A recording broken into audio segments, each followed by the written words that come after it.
Assalamualaikum warahmatullahi wabarakatuh. Berjumpa lagi dengan saya Sri Wahyuning SPD dalam channel Sri Wahyuningsih Guru Official. Kali ini kita akan kembali membahas persiapan seleksi guru ASN P3K pada tahun 2021. Kali ini kita akan kembali belajar mengenai mata pelajaran PPKN khusus untuk PGSD Part 2. Namun, sebelumnya Bapak Ibu dapat memberikan like, subscribe, dan komen pada channel ini, sehingga nanti Bapak Ibu akan mendapatkan notifikasi pada video-video berikutnya. Terima kasih. Adapun soal yang pertama adalah salah satu tujuan amandemen terhadap Undang-Undang Dasar 1945 adalah mempertegas sistem pemerintahan. Sistem pemerintahan presidensial yang dilakukan dengan A. Kedudukan presiden sebagai kepala negara, B. Kedaulatan di tangan rakyat dan dilakukan menurut Undang-Undang Dasar, C. Pemisahan kedudukan presiden dengan lembaga legislatif, D. Pemilihan presiden dan wapres dilakukan secara langsung, E. Presiden dipilih 5 tahun sekali. Nah, Bapak Ibu dapat melihat pembahasannya di bawahnya.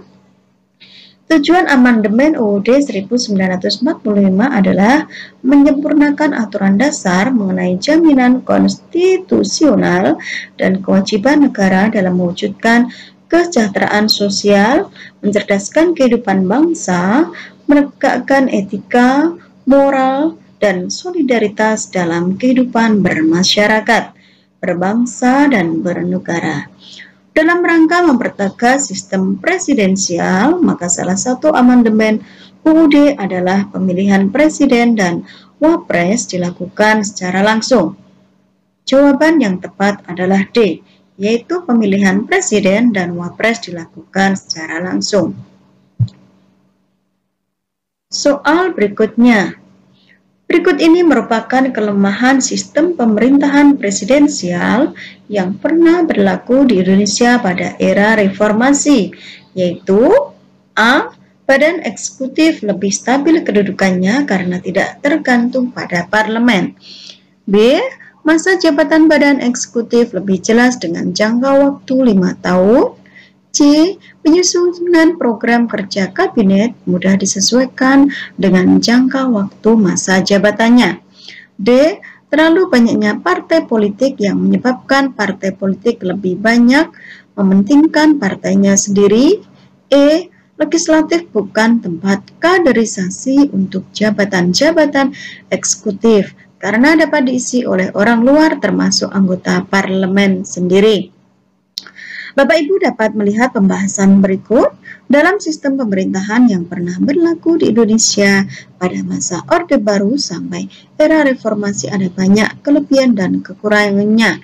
Salah satu kekurangan demokrasi konstitusional pada masa reformasi adalah terlalu banyaknya partai politik yang menyebabkan partai politik lebih banyak mementingkan partainya sendiri.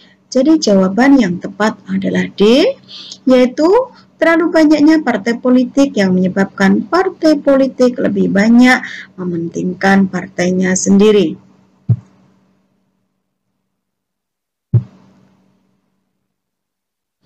Soal berikutnya, kemajemukan etnis, budaya, dan agama yang menjadi latar kehidupan suku bangsa Indonesia dapat memperkokoh kesatuan dalam membangun kehidupan bersama.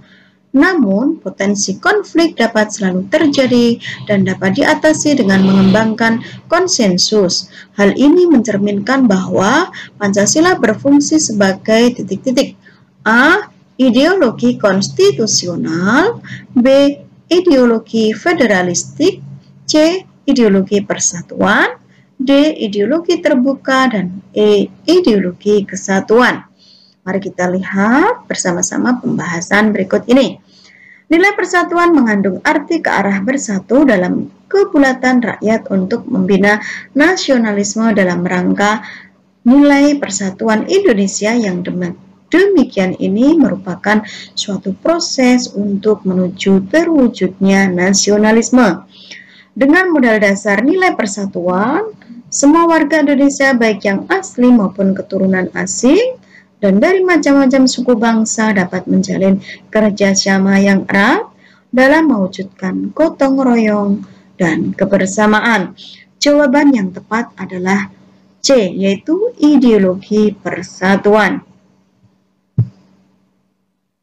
Soal berikutnya adalah aktualisasi sikap warga negara yang cerdas dan bertanggung jawab akan terlihat bukan saja ketika seseorang menjadi aktor politik dalam memperjuangkan aspirasi rakyat, tetapi akan nampak pada kepeduliannya terhadap hal kecil yang sama pentingnya di tengah kehidupan masyarakat. Hal itu adalah A. Investasi dana kesehatan masyarakat sebagai peluang bisnis, B. Pengelolaan sampah dan kebersihan sebagai peluang ekonomi, C. Peningkatan ketertiban dan kesadaran hukum masyarakat, D. Peningkatan kesadaran lingkungan masyarakat dalam menjaga kebersihan dan kesehatan bersama, E. Peningkatan pemerataan kesempatan pendidikan masyarakat sebagai hak konstitusional rakyat. Mari kita lihat pembahasan berikut. Jadi masyarakat dikatakan cerdas apabila mereka memiliki kepedulian terhadap masyarakat sekitar, terutama masalah keamanan, kebersihan, dan kesehatan masyarakat secara bersama-sama. Jawaban yang tepat adalah D. Kita lanjut Bapak Ibu. Salah satu misi pendidikan moral politik yang diemban oleh dan atau di dalam pelajaran PPKN di persekolahan atau mungkin ini di sekolah ya Bapak Ibu adalah A. Mengkritisi pemerintah atas kebijakan publik yang merugikan rakyat. B. Menunjukkan rasa cinta dan bangga terhadap lambang negara Indonesia.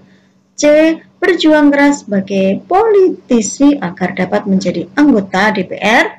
D. Mendukung partai politik pemenang pemilu, dan E. Pembukaan Undang-Undang Dasar 1945. Jawaban yang tepat adalah B, yaitu menunjukkan rasa cinta dan bangga terhadap lambang negara Indonesia.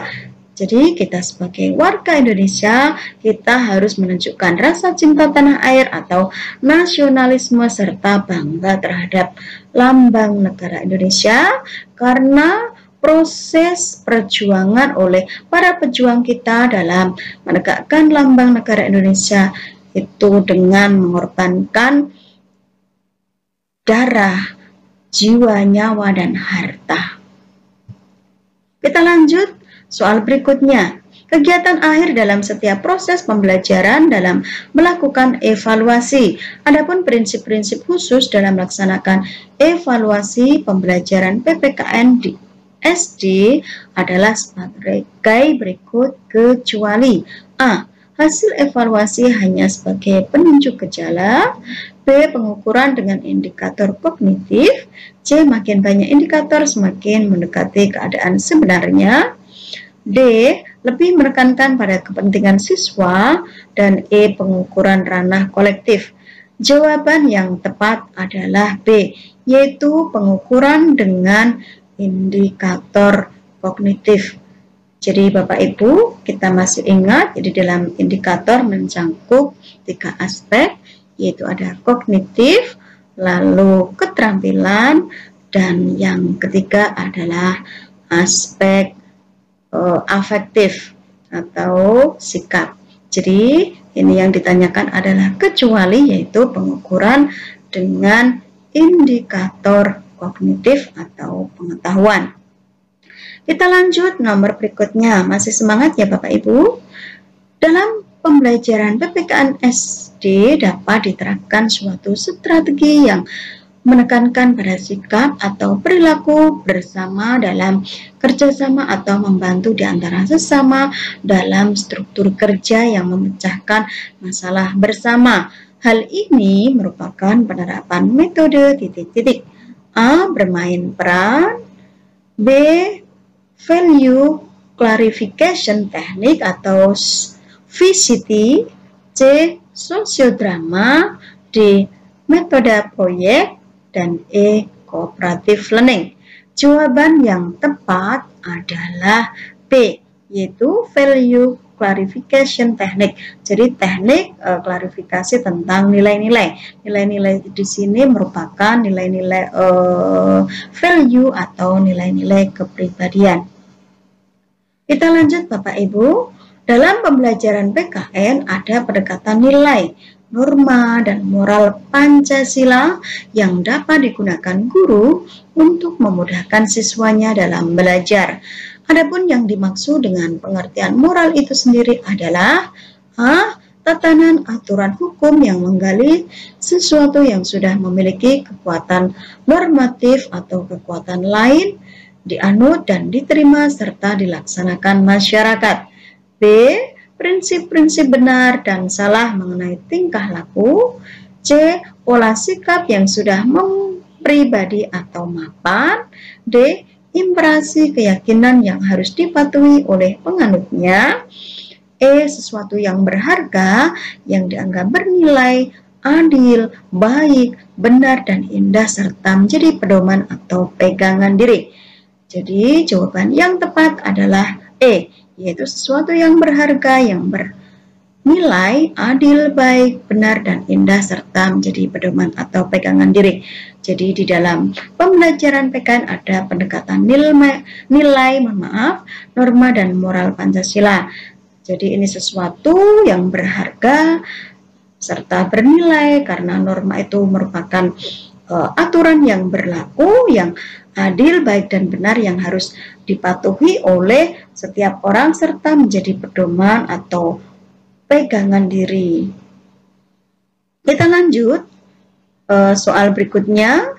Jika dalam pembelajaran PPKN di sekolah dasar guru ingin membawa peserta didik ke dalam situasi nyata dan menerapkan hubungan antara pengetahuan dan kehidupannya sebagai anggota keluarga atau masyarakat, implementasi yang tepat harus dilakukannya adalah titik-titik. A. Pendekatan sosial, B. Pendekatan kontekstual, C. Pendekatan kuantum, D. Pendekatan lingkungan, dan E. Pendekatan konsep. Jawaban yang tepat adalah B, yaitu pendekatan kontekstual.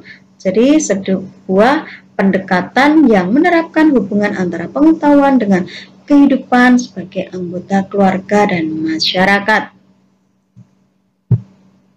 Nah, demikian tadi beberapa soal yang sudah kami sampaikan kepada Bapak Ibu calon pejuang MIP P3K.